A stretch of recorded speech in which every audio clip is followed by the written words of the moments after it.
My friends, let us come together for a moment of inner stillness. Let us forget the world, the conditions of the world, and the countless messages the world has impressed upon us about life, about God, and especially about miracles. We must begin where truth is always found in quietness, where the noise of belief yields to the presence that is forever here. You see, for centuries, humanity has misunderstood the nature of what it calls miracles.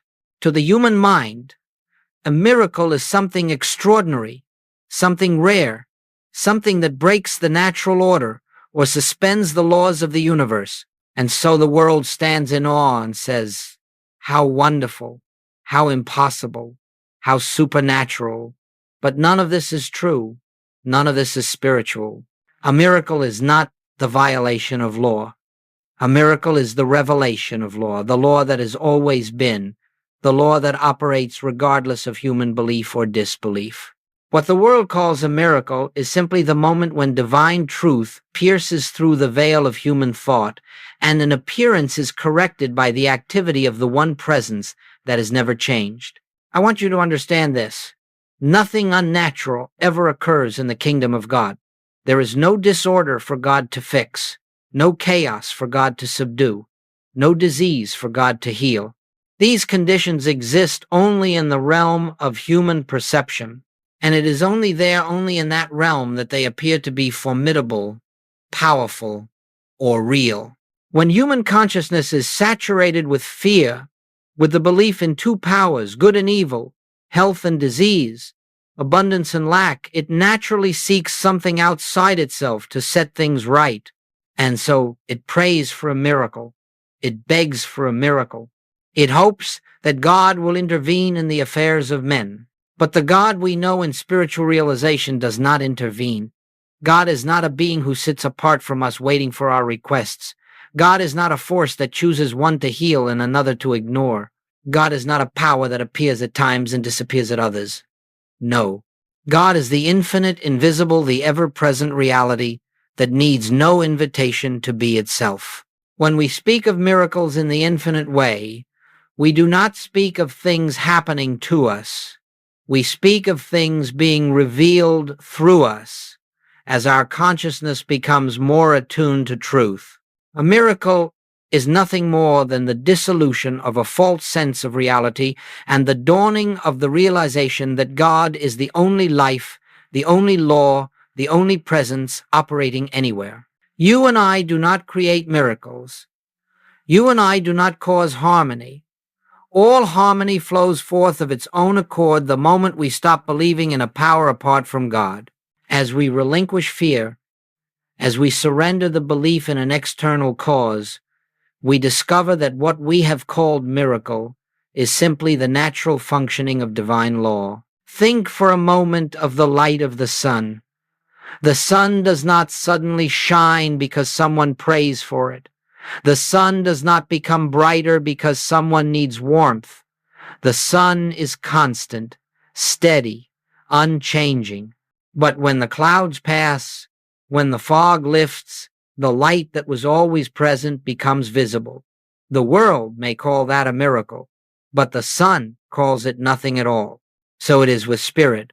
So it is with God. When the clouds of belief dissolve even for a moment, the light that has forever been shines through. And to the human mind, this seems miraculous.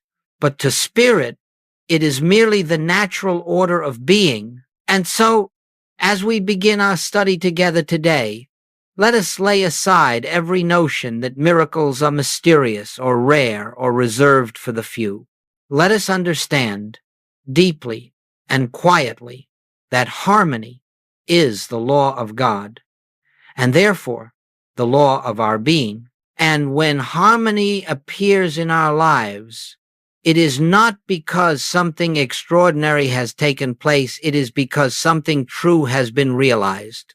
There is no miracle out there to seek. There is only God's presence here to recognize. And when that presence is known, even dimly, the conditions of life begin to conform not to our desires, but to the eternal order of spirit. And this the world calls miracle. Let us rest now in that understanding and allow this hour to lift us gently beyond the belief in miracles into the awareness of divine law. Let us continue now in the atmosphere of stillness that has been established. For without stillness, the mind attempts to grasp truth intellectually, and truth can never be known by the intellect. Truth is spiritually discerned. Truth is felt. Truth is recognized through an inner grace that flows only when the mind becomes receptive. Today, I want us to look deeply, quietly, and honestly into the nature of God. For unless God is understood rightly, nothing else in spiritual life can unfold correctly. Our understanding of God is the root from which the tree of our life grows. If the root is false, the fruit will be false. If the root is pure, the fruit will reveal harmony. When we speak of God, we do not speak of an enlarged human being, nor a mighty power acting at a distance. We do not speak of a deity seated upon a throne, nor a being who observes the affairs of men and intervenes according to his pleasure. These are human concepts of God, and they have no place in spiritual realization. God is not a person. God is being itself. God is not a force among other forces. God is the one and only presence. God is not a power that battles evil. God is the infinite presence before whom no opposing power can exist. This is why the ancient prophets, the mystics, and the masters, each in their own way, arrived at the same revelation. The Lord, He is one, not many, not divided, not contending, one. If God is one, then what becomes of evil? What becomes of disease? What becomes of lack, fear, sin, or danger? They have no place to stand.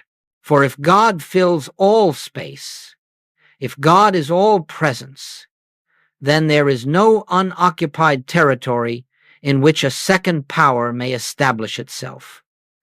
There is no space in which evil can exist as a force. There is no law by which disease may act independently. There is no principle through which lack can operate. All these so-called conditions are the shadows cast by a belief in other powers, beliefs without divine sanction, without spiritual substance. When we contemplate God as omnipresence, we must take that word seriously. Omni all, presence everywhere, all presence. Nothing outside, nothing in addition, nothing opposing.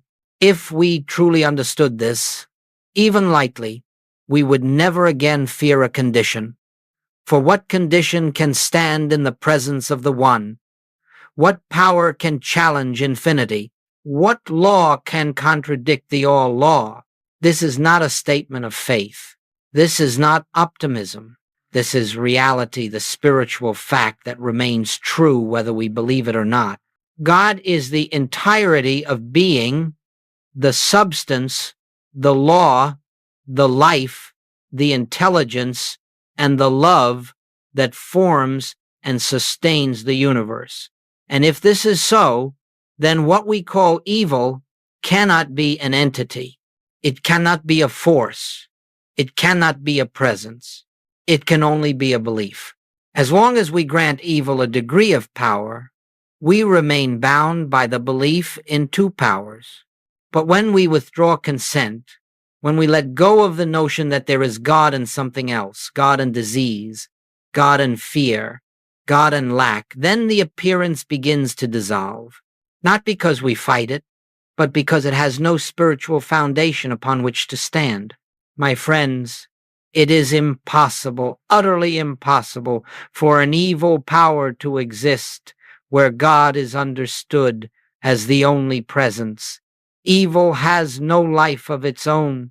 It lives only in the mind that believes in it. Disease has no law of its own.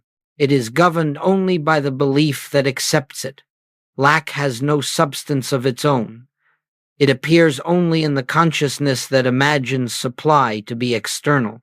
When the mind releases the belief in two powers, even if only for a breath, a moment, a flicker, the Christ, the truth of being, rushes in like light, filling a room the instant the shade is lifted, not slowly, not partially, instantly, completely. Nothing can oppose God. Nothing can resist God. Nothing can stand beside God, for God is all. As you abide in that realization, not as a statement to repeat, but as a truth to rest in, you will discover that harmony is not something added to your life. Harmony is the nature of the life that already exists. And what the world calls miracle is but the natural functioning of that life when the barrier of false belief is removed. Let us sit with this truth for a moment. There is only one presence. There is only one power. There is only one life, and that one is God. In this recognition lies the foundation of spiritual healing, the dissolution of fear, and the peace that passeth understanding. Let us continue in this atmosphere of stillness, for without silence, the truth of individual being is misunderstood. It becomes an intellectual concept, an ideal, a doctrine, when in reality it is the living center of our spiritual life. Let us, therefore, enter this subject not with the mind that seeks to acquire knowledge, but with the heart that is willing to behold what already is. One of the greatest spiritual misunderstandings of all time is the belief that man exists as a separate selfhood, that we possess a life apart from God, a mind apart from God, a substance apart from God. When this belief is accepted, even unconsciously, suffering begins, for separation is the root of every discord. But the truth revealed to the mystics throughout the ages, and which forms the very foundation of the infinite way, is that God expresses himself as individual being. There is not God and man. There is God as man. There is not God somewhere and man elsewhere. There is God manifested, individualized, expressed through the consciousness we call you and me. When we speak of the Christ, we do not speak of a man. We speak of the divine sonship, the spiritual identity that is the center of every individual life. Christ is the name we give to the realization of oneness, the awareness that I and the Father are one, not as a poetic sentiment, but as literal truth. Christ is not a person. Christ is not a being who lived 2,000 years ago. Christ is the nature of consciousness, itself the activity of God as the life of every individual. The world has been taught that Jesus was a divine exception, but in spiritual realization, we learn that Jesus was a divine example. He came not to prove what he was, but to reveal what you are and what every individual is in truth. His demonstration of the Christ was a living witness to what becomes possible when the belief in separation is dissolved. You see, the I that speaks when you say I am is not your human identity. It is not your mind, your personality, your history, or your body. The I is the very presence of God, announcing itself as individual being. This is why Jesus could say, "Before Abraham was, I am." This was not the voice of a human life. This was the voice of eternal spirit, expressing itself through form. When you say I, do you know who speaks? Is it the limited, fearful self you have been conditioned to believe in? Or is it the Christ, the divine selfhood that has never been born and will never die? When we believe that the I of us is a mortal creature, we live under the laws of mortality, fear, limitation, conflict, disease. But when we recognize that the I that lives as us is the Spirit of God, then a great transformation takes place. Not outwardly at first, but inwardly. A deep peace arises, a freedom, a sense of belonging, of being held, sustained, and maintained by a presence that is infinite, unchanging, and whole. The Christ is not attained. The Christ is not achieved. The Christ is not earned. The Christ is recognized as the truth that has always been your identity. When we speak of spiritual healing, we do not speak of changing a sick person into a well person. We speak of awakening the individual to his or her true self, which has never known sickness.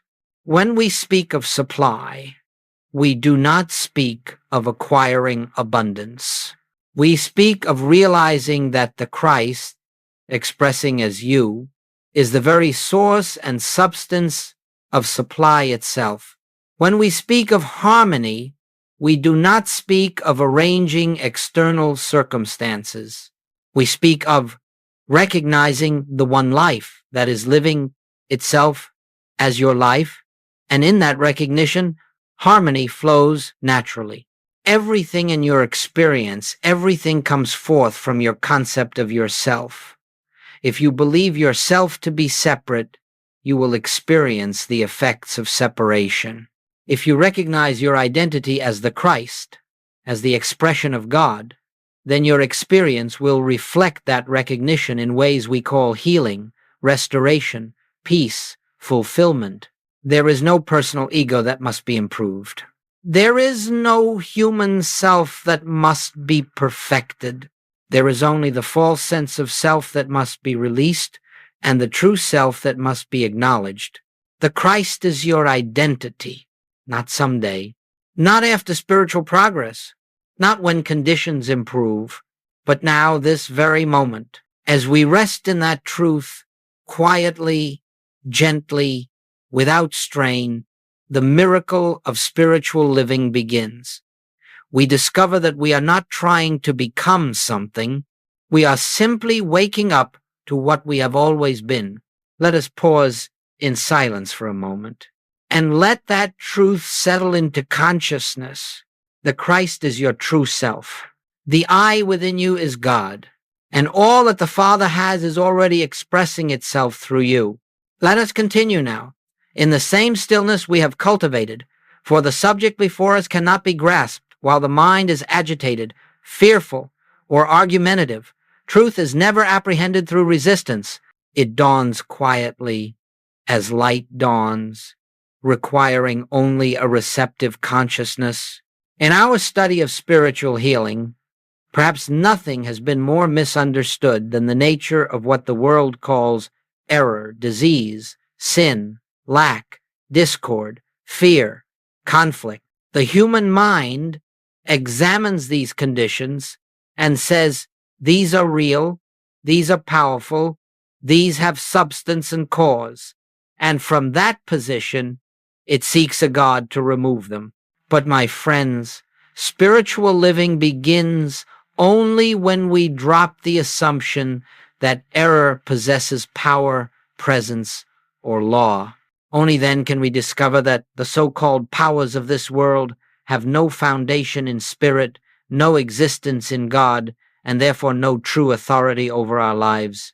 The first great revelation of spiritual healing is this: error is not a thing. Error is belief. It is not a force acting upon us. It is not an entity living within us.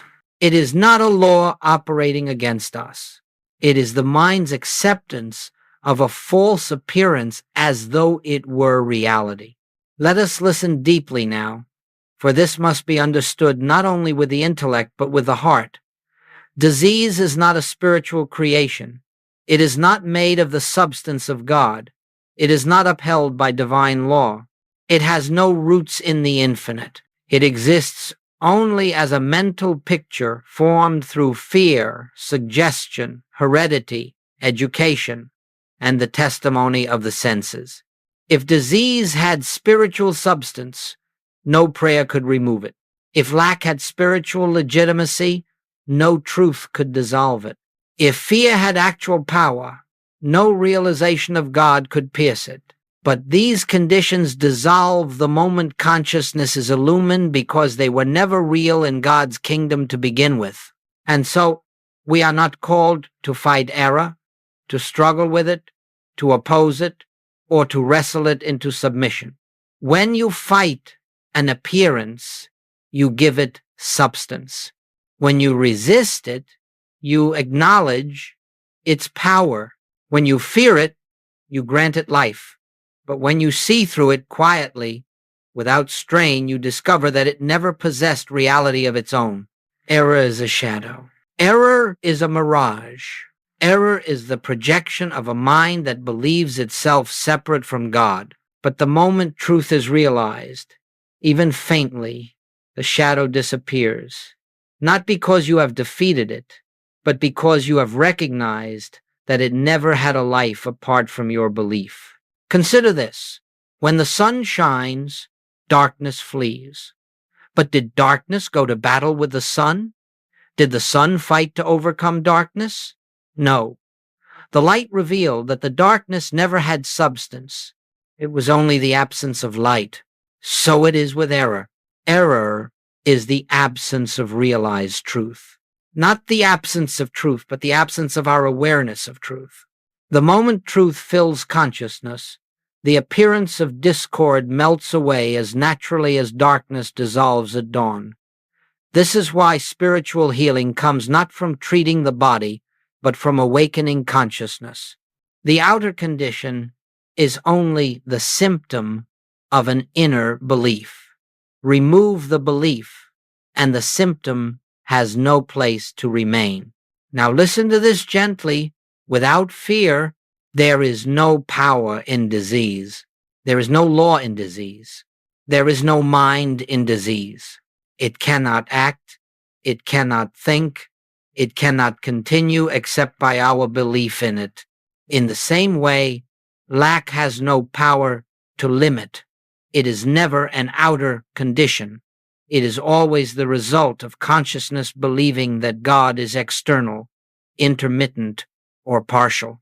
But when we know God as the infinite, ever-present source expressing through every individual, the sense of lack dissolves, for nothing in spirit withholds itself. Sin, too, has no spiritual life. It is not an action. It is a belief in separation.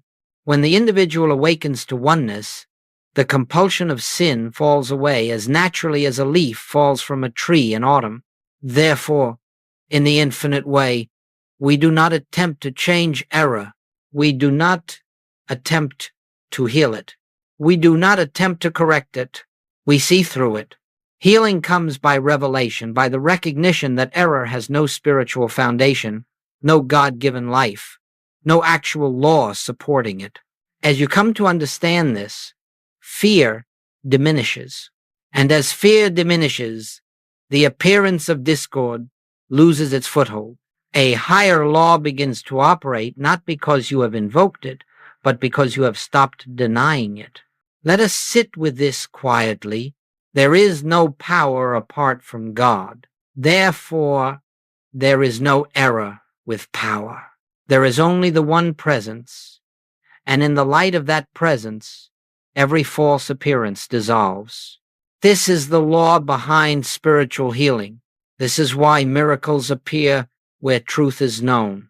Not because truth overcomes anything, but because truth reveals that there was nothing to overcome. Let this truth rest in your consciousness. Hold it gently, without strain, and let the peace that flows from it settle into your being. Let us move now into a subject that lies at the very heart of spiritual living, the nature of prayer. For thousands of years, humanity has prayed to God in ways that assume God is absent until summoned, indifferent until persuaded, silent until petitioned, inactive until invoked. This is the prayer of separation. It is the prayer of fear. It is the prayer of a mind that believes itself outside of God's presence and therefore feels compelled to reach upward, outward, somewhere for help. But this is not prayer, not true prayer, not spiritual prayer. not the prayer that brings healing, harmony, or realization. In the infinite way, prayer is not asking God for anything. It is not seeking intervention. It is not pleading for change, nor is it a method to influence outer conditions. Prayer is recognition, silent, sacred recognition. Prayer is the quiet awareness of God's presence already here, already functioning, already complete. It is the stilling of the mind long enough for truth to reveal itself. It is the resting of the soul in the assurance that the one who formed the universe is the very life, substance, and intelligence expressing as you. The moment prayer becomes a request, we have assumed lack. The moment prayer becomes effort, we have assumed separation. The moment prayer becomes persuasion, we have assumed God is reluctant to bless. But God does not withhold. God does not delay. God does not respond. God is the very presence and activity of harmony.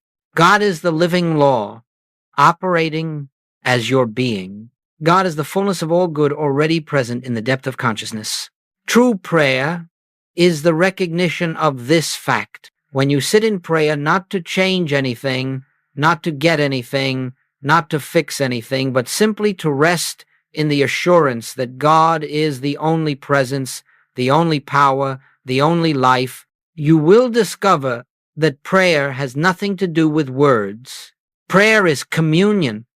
Prayer is contact, not contact with a distant being, but contact with the center of your own being, where God and man are one. You see, the only prayer that is ever answered is the prayer of recognition, not recognition of the outer condition, not recognition of the problem, but recognition of truth. When you acknowledge God's presence, even in the faintest whisper of intuition, the false sense called problem begins to dissolve of its own accord. This is why Jesus said, "Your Father knoweth what things ye have need of before ye ask. For in truth there is no before and no after in God. There is only the eternal now, in which every good is already fulfilled." And so we do not pray to bring good into our lives. We pray to awaken to the good already present. Prayer is the way we lift our awareness from the realm of appearances into the realm of spiritual reality. It is the way we stop fighting shadows and begin to behold the light behind them. It is the way we turn from the testimony of the senses and rest in the testimony of spirit. In the depths of prayer, one becomes aware that God is not a power to be used. God is not a force to manipulate. God is not a presence that comes and goes. God is infinite, being, expressing itself without limitation. When this is realized, harmony appears not because we have prayed for it, but because harmony is the nature of God, and God is the nature of our being. There is a moment in true prayer when words cease. Thought ceases, desire ceases, and only the presence remains. This is the holy instant. This is communion. This is the essence of spiritual healing. In this silence, the false sense of self melts away. The belief in two powers disappears. The mind grows still.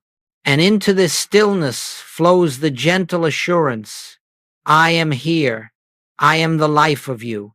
I am the light of you. Be still and know.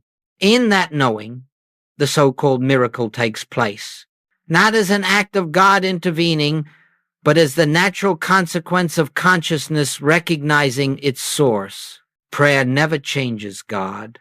Prayer changes us. It opens us to receive what has always been true, but until that moment was hidden behind the veil of fear, desire, and human reasoning. Let us pause a moment now and feel the essence of true prayer. We are not asking, we are not seeking, we are not desiring. We are recognizing the presence of God, recognizing the completeness of God, recognizing the allness of God as the very life appearing here, as you, as me, as all. This is prayer. This is communion. This is the secret through which healing flows. Let us now go deeper, for this next principle is the cornerstone of all spiritual demonstration. It is the foundation upon which every genuine healing rests. Without understanding this, we continue to deal with life as though outer conditions have power, as though matter determines experience, as though circumstances shape our destiny. But when this principle is understood, even in a small measure, life begins to transform from the inside out. The principle is simple yet profound. All experience is the outpicturing of consciousness, not the consciousness of God in its infinite perfection, but the consciousness we entertain, accept, and identify as ourselves. The world believes that events, conditions, bodies, and people produce our experiences. But in spiritual realization, we discover that the outer realm is only an effect, a reflection, a shadow of the state of consciousness we are living in. Consciousness is cause, form is consequence. Consciousness is seed, experience is harvest. Consciousness is the inner climate. The outer world is the weather. When this truth dawns, even faintly, it frees us from the age-old struggle of attempting to manage, fix, correct, or control the external world. We recognize that nothing external has authority. The power lies within, not within human will, not within thought manipulation, not within positive affirmations, but within the silent, living awareness of truth. You see, the body does not become sick by itself. The finances do not collapse by themselves. The relationships do not fracture by themselves. These conditions are not self-created, nor do they arise from a universe acting upon us. They arise from the false sense of self we carry, beliefs in separation, fear, limitation, age, heredity, mortality. But these beliefs are not part of your spiritual identity. They are clouds passing through consciousness. And when truth is realized, the clouds dissolve and the experience changes, not because we have changed the outer world, but because we have changed our awareness of what governs the world. This is the secret behind every spiritual healing Jesus performed. He did not treat conditions. He did not battle disease. He did not attempt to fix matter. He knew that the condition was nothing more than the projection of the patient's consciousness, and that the moment truth was brought to bear, the false sense would evaporate and harmony would appear. When Jesus said, "Thy faith hath made thee whole," he was not referring to belief, positive thinking, or emotional trust. He was referring to the capacity of consciousness to open itself to the truth of being, allowing the spiritual fact to dissolve the material illusion. Consciousness is the cause of all experience, and therefore consciousness is the only place where healing can occur. In the infinite way, we do not heal bodies. We illuminate consciousness. We bring truth to the darkened corners where fear has taken residence. We rest in the awareness that the only reality is God expressing itself. And when this light enters consciousness, conditions change, because they must. The outer realm has no choice but to conform to the state of consciousness that beholds it. Now, let us consider this gently. If consciousness holds fear, the world will appear threatening. If consciousness holds lack, the world will appear empty. If consciousness holds separation, the world will appear divided. If consciousness holds material identity, the world will appear material. But if consciousness awakens to God as the only reality, then the world appears harmonious, abundant, whole, and unified. This is not magic. This is not metaphysics for personal gain. This is the law of spiritual being. The moment consciousness is lifted, the appearance must follow. Not immediately in all cases, for appearances have their own momentum, but inevitably, because cause determines effect. Imagine a beam of light shining into a darkened room. The darkness flees, not by struggle, but by simple presence. So it is when consciousness is illumined by truth. The healer does not heal. The healer does not fix. The healer does not manipulate thought. The healer rests in the awareness that God is the only cause, and in this recognition, the false sense dissolves. When you understand that consciousness is cause, you cease to blame life, you cease to blame people, you cease to blame circumstances, you cease to fear appearances. Instead, you turn within, quietly, gently, without self-condemnation, and you ask, what false belief am I holding? What truth has not yet been realized? What aspect of separateness is being revealed for release? For every discord is simply an invitation to deeper realization. Every challenge is a doorway through which greater light may enter. Every appearance is an opportunity to rest more fully in the truth that God alone is the substance of our lives. We are not trying to create better conditions. We are learning to behold the truth behind conditions. And when truth is known, harmonies appear not as miracles, but as the natural functioning of divine law. Let us rest again in a moment of inner quiet, and let this principle anchor in our awareness. Consciousness is cause. God is the consciousness of my being. Therefore, only harmony can express.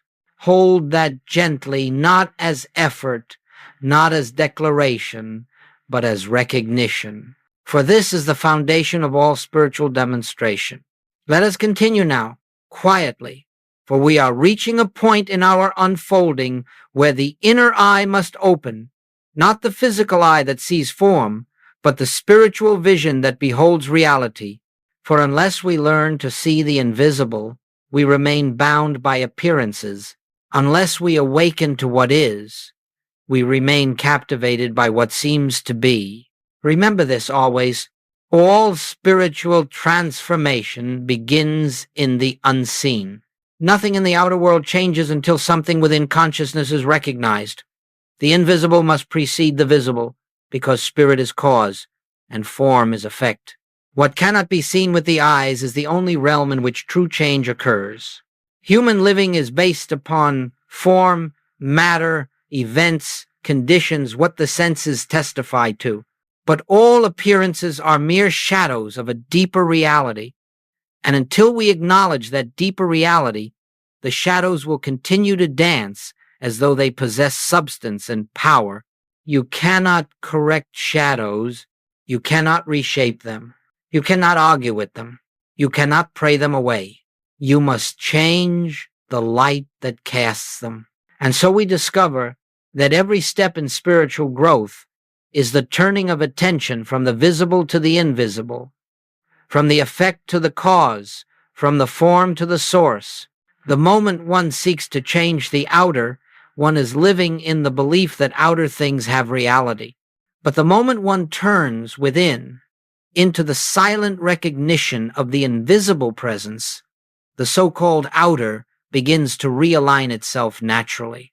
You see, there is a world behind this world, a presence behind the appearance, a life behind the form, and the mystic is the one who learns to live from that inner world, not ignoring the outer, but recognizing that it has no authority over him.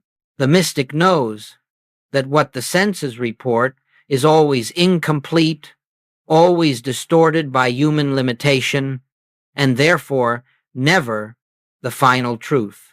Only the unseen, the silent, the infinite presence within can reveal reality.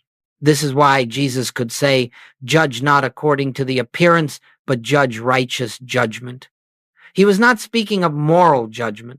He was speaking of spiritual vision, the capacity to behold the invisible spiritual fact behind every visible condition.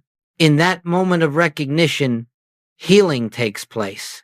When Jesus looked at the sick, the sinner, the broken, he did not see those conditions. He saw the perfection of the invisible spirit expressing as the individual. And because he saw the invisible truth, the visible appearance had no choice but to conform. This is the principle. Recognition precedes manifestation. Awareness precedes change. Spirit precedes form. You cannot wait for outer conditions to improve before recognizing truth. The recognition itself is the improvement. The appearance is the echo. You cannot wait for the body to heal before knowing that life is whole. The knowing heals, not the waiting. You cannot wait for supply to appear before knowing the infinite source within. The knowing reveals the supply. All spiritual breakthroughs occur the moment you stop looking at conditions and begin resting in the invisible presence that is the truth of your being. Let us take this gently, for the human mind cannot grasp it, but the spirit within you already knows. The visible world is a photograph taken yesterday. It is past.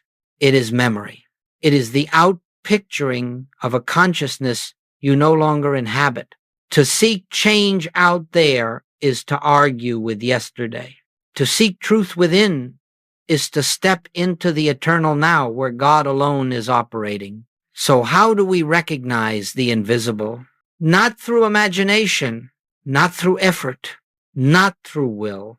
We recognize the invisible by beholding, by quietly observing within ourselves the presence that is always here, the presence that does not fluctuate, the presence that does not fear, does not strive, does not lack. This presence felt in silence, sensed in stillness, known in deep rest is the only reality.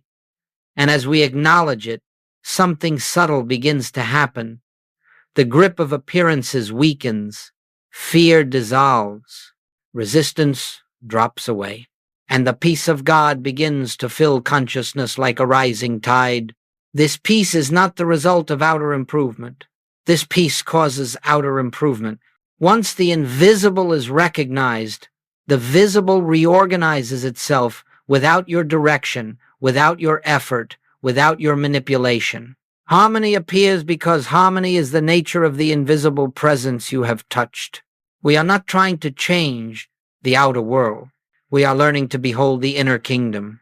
For the moment you see what is unseen, the seen loses its hypnotic power. Let us rest again, just briefly, feeling the deep truth that the unseen is the real, that God's world is within, that the spirit of truth is the substance behind every form, and that as we recognize it, everything in the visible world aligns with that recognition. This is the law. This is the secret. This is the foundation of all spiritual unfolding. The invisible must be known before the visible can change. Let us move now into the living demonstration of everything we have unfolded thus far. For spiritual teaching means little until it becomes spiritual experience. It is not enough to understand principles intellectually. It is not enough to admire truth or agree with it. It must be felt. It must be realized. It must touch the depth of our being where transformation naturally takes place. The shift we speak of, the change in consciousness that reorders the entire structure of life, does not come with noise. It does not come with excitement. It does not come with fireworks or emotional upheaval. It comes quietly. It comes in stillness. It comes, as Scripture says, like a thief in the night, not stealing anything, but removing the false sense we had guarded so tightly. This shift often begins subtly. One morning you wake and notice that something is different. not out there in here. There is a softness, a spaciousness, a sense of resting in a presence you cannot define but can feel. The mind is quieter, the fear is lighter, the sense of urgency has loosened its grip. You have not solved your problems, but you no longer believe they have authority. Something in you has turned toward the light. This is the shift. It may come in meditation, or while walking, or while washing dishes, or while listening to a child's laughter. It may come in a moment of crisis, when all human avenues fail and you are left with nothing but surrender. It may come spontaneously, without cause or warning, but when it comes, without thought that something real has occurred. This inner recognition is the seed of transformation. It is the foundation upon which harmony begins to appear. It is the invisible cause behind the visible change. You may notice that the conditions of your life begin to alter. The body relaxes. The pain diminishes. Opportunities arise. Relationships soften. Conflicts dissolve. Supply flows more naturally. But these outer changes are not the shift. They are the echo of the shift. They are the consequence, not the cause. They are the shadows moving because the inner light has brightened. Understand this well. You have not changed the outer world. You have awakened within, and consciousness, being cause, rewrites the picture you call your life. The shift also brings a change in perception. You look at others and see not personalities, not faults, not histories, not wounds. You see the same presence you have touched within yourself. You recognize the Christ as the identity of every individual, no matter how deeply concealed beneath fear or conditioning. And in that recognition, you become incapable of judgment. This is why relationships heal, not because you work on them, but because a new seeing dissolves the old reactions. The shift also transforms your relationship with supply. No longer do you look outward for security. No longer do you fear the fluctuations of the world. You discover a wellspring within, a quiet assurance that you are supported, sustained, maintained by an infinite source that knows no depletion. Because of this, your actions become free of desperation. Your choices become peaceful. Your motives become pure. And harmony begins to flow into every channel of your life. The shift also changes your relationship with your body. You stop trying to fix it. You stop fearing it. You stop treating it as a fragile object. Instead, you behold its spiritual essence, an instrument through which the life of God expresses. And as fear dissolves, the body responds with increased vitality, ease, and alignment. But perhaps the most profound evidence of the shift is this. You no longer seek God, you feel God. You no longer search for truth, you recognize truth. You no longer plead, you rest. You no longer strive, you surrender. And in that surrender, you find a peace that cannot be shaken, not by illness, not by loss, not by conflict, not by the appearance of discord.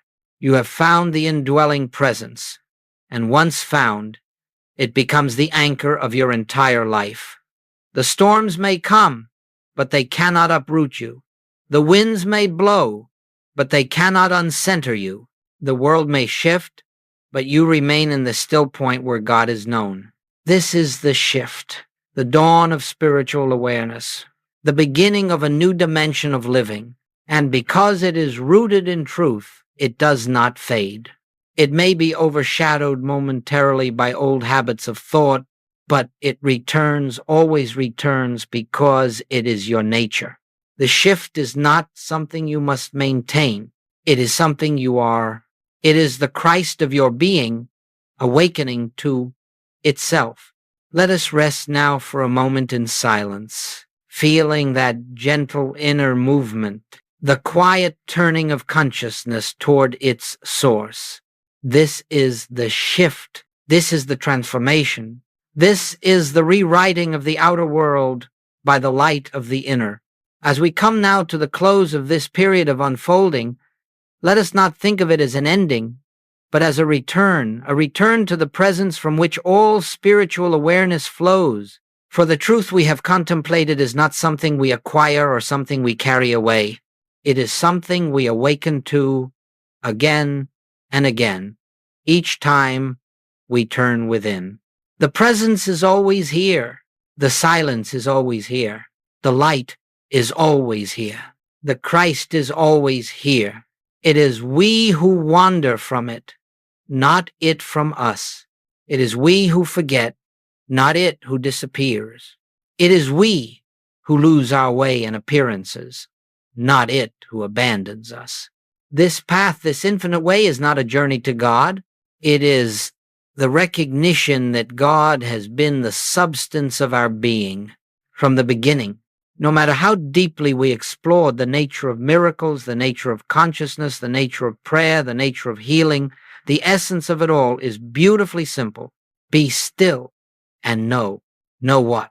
Know that the presence you seek is the presence you already are. Know that the life you pray for is the life expressing through you now. Know that the harmony you desire is the harmony of your true being. Know that God is not coming to you. God is living you. And the moment you touch that knowing, however faintly, however briefly, healing begins. Healing is the natural activity of the Christ recognized. Healing is the effortless consequence of truth unobscured.